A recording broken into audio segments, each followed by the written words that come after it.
Vous écoutez Radio Salvetat, la radio des Hauts-Cantons. Bonjour à toutes et à tous, Agnès pour Radio Salvetat. Je suis actuellement sur la commune d'Olargues où se tient une formation sur le défi manger bio et manger local. Je me trouve en présence d'Andrea Dehulsen, qui est donc chargée de mission de projet du territoire au CIVAM Bio 34 sur Montpellier, de Mathilde Lapéroni, qui est animatrice pédagogique au CIVAM Bio de l'Hérault. Bonjour à toutes les deux. Bonjour. Bonjour. Comme nous le disions, si nous sommes là aujourd'hui, c'est pour parler de ce défi manger bio et manger local. Peut-être que je n'ai pas le nom exact et vous allez me rectifier. Tout à fait. Donc c'est le défi foyer à alimentation positive. Et le défi, c'est d'augmenter sa part de manger bio local sans augmenter son budget. Merci. En tout premier lieu, si vous le voulez bien, Andrea, vous allez nous parler de votre fonction, de votre mission très exactement au sein du CIVAM Bio. Alors du coup, moi, mon poste porte essentiellement sur le lien aux collectivités, donc il y a une part de plaidoyer, de sensibilisation des élus notamment pour le développement des projets de territoire en faveur du développement de l'agriculture bio. Il y a une partie aussi accompagnement, on va dire, à clarification de finalement qu'est-ce qui peut être mis en place en termes de projets sur les territoires, donc qui puissent répondre aux besoins de développement local. Et toute une partie diagnostic plus de filière bio, donc vraiment statistiques, etc. Qui m'explique qui vous êtes exactement, qui est le CIVAM Bio 34, qui est une association, quand est-ce qu'elle est apparue, quand est-ce qu'elle est née, qui est son créateur? Alors le CIVAM Bio 34, c'est une association créée par des producteurs bio et à destination des producteurs bio de l'Hérault, donc ça a été créé en 1986. Au jour d'aujourd'hui, on compte environ 300 adhérents sur le département. Les adhérents étant des producteurs bio, mais aussi également des transformateurs, distributeurs et quelques citoyens. Et donc le CIVAM Bio dépend donc de deux réseaux. Au niveau national, du réseau bio qui est représenté par la Fédération nationale d'agriculture biologique et dépend également du réseau CIVAM, donc Centre d'initiative et de valorisation de l'agriculture en milieu rural. Les missions historiques du CIVAM Bio, c'est vraiment le développement de la filière bio, donc à la fois accompagné à la conversion à l'installation bio, mais également aussi le développement de la filière bio sur son intégralité, donc côté production, mais également transformation et aussi accompagnement à la commercialisation des produits. Tout un aspect aussi autour de la valorisation du produit bio, donc sur la démarche de certification aussi également, l'accompagnement au changement de pratique chez les producteurs et un dernier volet donc, qui a été créé plutôt, on va dire, autour de 2016-2018, je crois, sur le volet vraiment accompagnement des territoires au développement de projets agroécologiques sur les territoires. Merci. Alors, comment est né ce projet, ce défi qui va démarrer très bientôt, tout début octobre, me semble-t-il. Mathilde? Alors ce défi existe en fait en France et il est organisé et porté par la Fédération nationale d'agriculture biologique depuis plus d'une dizaine d'années maintenant. En 2012, un premier défi a été lancé en Rhône-Alpes par le regroupement d'agriculteurs biologiques de Rhône-Alpes. Et depuis ça, on a plus d'une cinquantaine de défis qui est mené depuis 2012. Donc là, sur le territoire de l'Hérault, il va y avoir 3 défis foyers alimentation positive qui vont être développés. Un sur le Pays de l'Or, agglomération, un sur la métropole de Montpellier et le dernier qui est sur le territoire du Parc naturel régional du Haut-Languedoc et du pays Haut-Languedoc et Vignoble.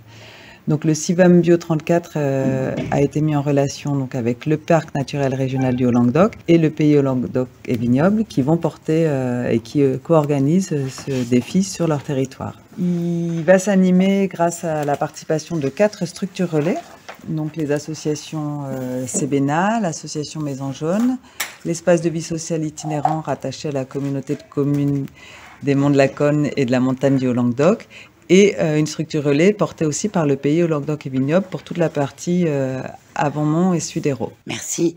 Alors, comment ça va s'articuler concrètement? Là, vous recherchez des familles, des personnes peut-être isolées.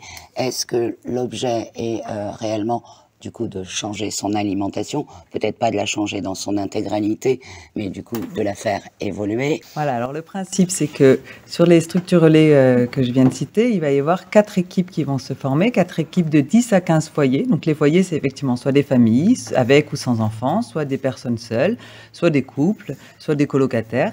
Ces équipes vont relever le défi d'augmenter leur part d'alimentation bio et locale sans augmenter leur budget. Donc l'idée du défi, c'est de leur faire découvrir des changements de pratique, des changements de consommation, des lieux d'achat pour acheter bio et local, des façons de cuisiner différentes, des façons de prendre plaisir à cuisiner aussi différemment.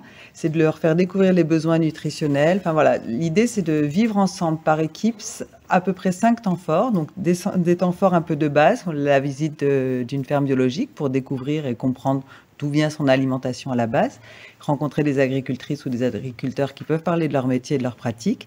Ensuite, c'est de vivre un atelier cuisine pour apprendre à cuisiner autrement, découvrir des trucs et astuces en cuisine pour faciliter les choses, apprendre des nouvelles recettes, partager des nouvelles recettes aussi.